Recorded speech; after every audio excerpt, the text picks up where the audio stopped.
எத்தனையோ பேர் புதிய வருஷத்துக்குள்ள காலடி எடுத்து வைப்பாங்க, கோடிக்கணக்கான ஜனங்கள் காலடி எடுத்து வைப்பாங்க. ஆனா இந்த ஜபத்துல காலடி எடுத்து வைக்கிறவங்களுடைய காலடி வித்தியாசமா இருக்கணும், மகிமையா இருக்கணும், நீங்க கூட இருக்கிறதா இருக்கணும், சாதாரணமாய் அல்ல. பல வருஷத்தினுடைய தீமைகள், பல வருஷத்தினுடைய துக்கங்கள் மாறுகிற ஆண்டாய் மாறுகிறதற்கு கர்த்தர் பிள்ளைகளை நீங்க ஆமென் பலப்படுத்துவதற்காக ஸ்தோத்திரம், ஸ்தோத்திரம். ஆண்டவரே, உம்முடைய பிள்ளையாகிய நான் உம்முடைய பிள்ளைகளை மனதார ஆசீர்வதிக்கிறேன். நன்மையும் கிருபையும் தொடரட்டும் ஆண்டவரே. நாளைக்கு ஒரு புது மாதத்தை நாங்க ஆரம்பிக்க போறோம். லாஸ்ட் மந்த் கடைசி நேரத்தில் அற்புதம் செய்வீங்க, கடைசி நேரத்தில் அற்புதம் செய்வீங்க.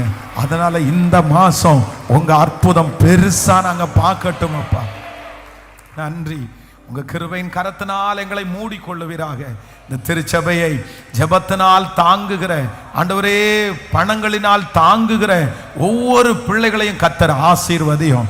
எங்களுடைய இடத்திற்காக வாங்கப்பட்ட இந்த இடத்திற்காக ஆண்டவரை கட்ட வேண்டிய மீதி தொகைகளை அப்பா சீக்கிரமா நாங்க முடிச்சு அடுத்து திருச்சபை கட்டுமான பணிகளை ஆரம்பிக்கிறதற்கு ஆண்டவர் எங்களுக்கு ஒரு வழிவாசலை திறக்கிறதுக்கு உங்களுக்கு சித்தமானா நீங்க முன்குறிப்பீர்களே. ஆனா நீங்க என்னைக்கு மனசுல நினைக்கிறீங்களோ அன்றைக்கு அந்த காரியங்களை கர்த்தர் கைகூடி வர பண்ணுகிறதற்காய் உமக்கு ஸ்தோத்திரம் அப்பா.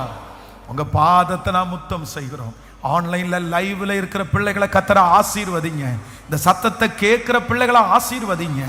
நன்மையும் கிருபையும் தொடரட்டும். இயேசுவின் மூலம் ஜெபம் எடுக்கிறோம் நல்ல பிதாவே.